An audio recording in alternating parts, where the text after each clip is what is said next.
Hi everybody, Minus here from Pantheon Plus, and I wanted to take a few minutes today to talk about why I am personally excited for the new upcoming MMORPG Defend the Night by Ninja Loot Games. If you haven't heard about this game yet, and this video interests you in digging deeper, then check the links below for their official website and Discord. Now with that said, let's talk about 5 reasons I'm really excited for Defend the Night.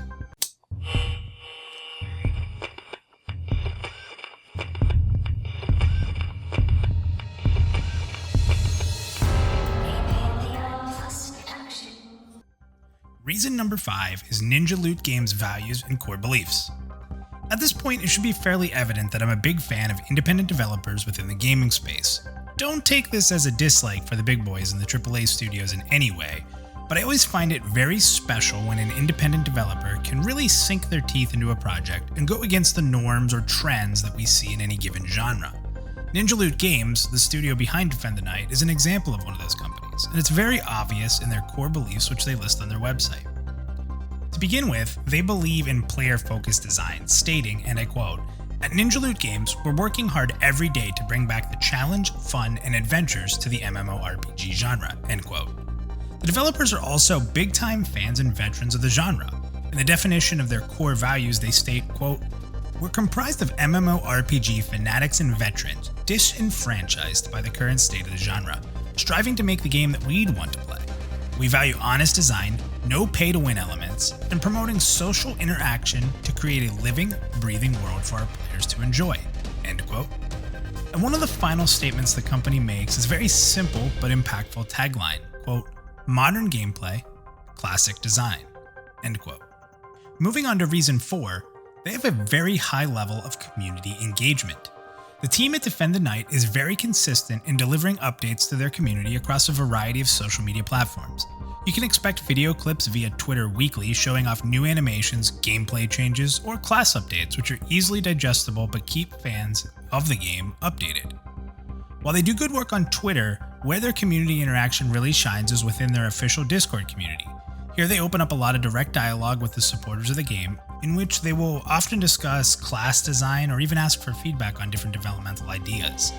There are a lot of gamers in this day and age that want to be heard by developers when designing aspects of games that they are passionate about, and the team at Defend the Night does this job in spades.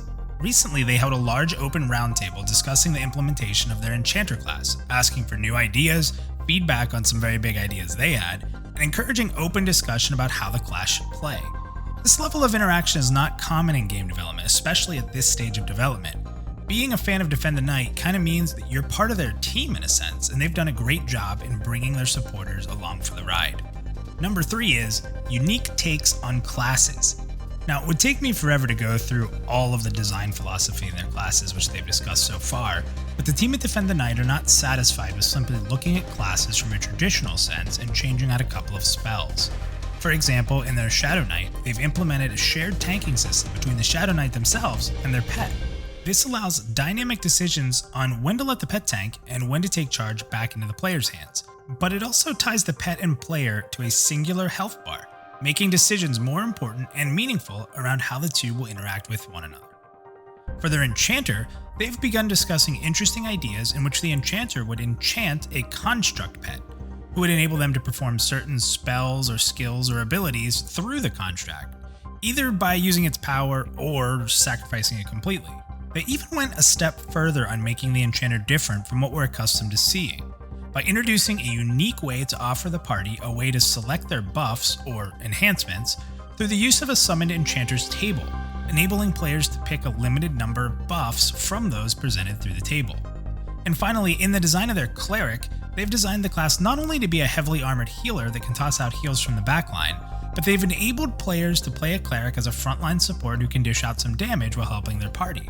They've also really honed in on focusing on the Cleric's natural abilities to decimate the undead, increasing capabilities greatly when fighting their utmost rivals. With 11 classes announced so far and a tease of more to come, there's a lot more to be discussed in the design of their classes. But from what we've seen so far, I'm excited to watch how they put their own spin on some of these traditional rules. Also, knowing they take feedback from the community in these design choices as discussed earlier, really leaves the door open to some unique possibilities. Number 2, the dark fantasy atmosphere. Before learning much about Defend the Night, the number one thing that drew me into the game was the dark, eerie vibe which it offers. Described in their FAQ, they state, quote, "Defend the Night is being developed in the United States and is aiming for a more realistic medieval art style that is designed to be dark and foreboding," end quote. That said, I'm happy to report that ever since discovering the game through its dark atmosphere and presentation, that it's continued to impress with its graphical design and commitment to dark fantasy. In recent images released in their 2020 Q2 newsletter, they were able to capture this focus of darkness through not only a sense of dread and discomfort, but through a deep beauty that I just cannot wait to explore. Well, explore cautiously. This design helps a player become immersed and concerned about what's going on around them.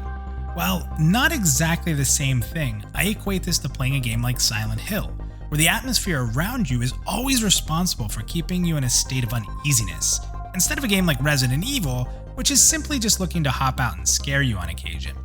I really hope they can deliver on this state of constant uneasiness, and without getting ahead of myself, I am confident that they can do this after watching a gameplay stream of the Seditious Sanctum, in which the environment and music combine for an amazing experience. Quite frankly, there's not a lot of MMORPGs out there that commit to a mature, darker fantasy, and I think it's something that fans of the medieval genre have been waiting for. And finally, the number one reason that I'm excited about Defend the Night is its sprawling dungeon runs with exploration and danger.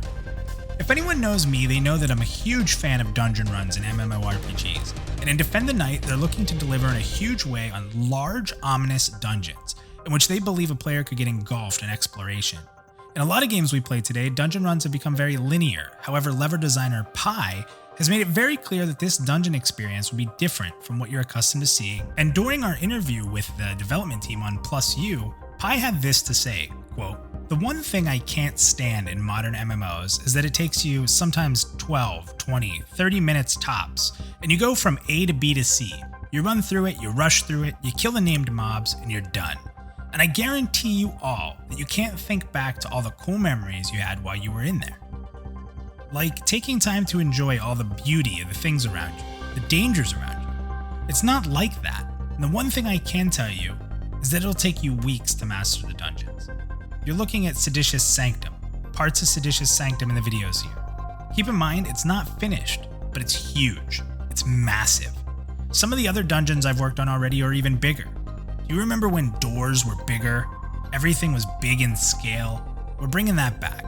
Lots of scaling, tight corners, where at times you feel claustrophobic, hidden walls, illusion floors, traps, danger, darkness. You know, it's gonna have it all.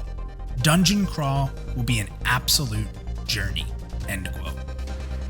If you're like me and you love dungeons, I don't know how that doesn't get you excited. I, for one, cannot wait for a chance to playtest this game, if I were to be so lucky. And the first thing I want to do is get into Seditious Sanctum, with stealth, of course. Thank you for checking out this video for Defend the Night, and I hope now, sharing some of my excitement for this project, you too are excited. Please keep in mind that this game is still heavy in development, but if you are a little interested, be sure to hop into their Discord and be a part of the feedback and design. Until next time, everyone.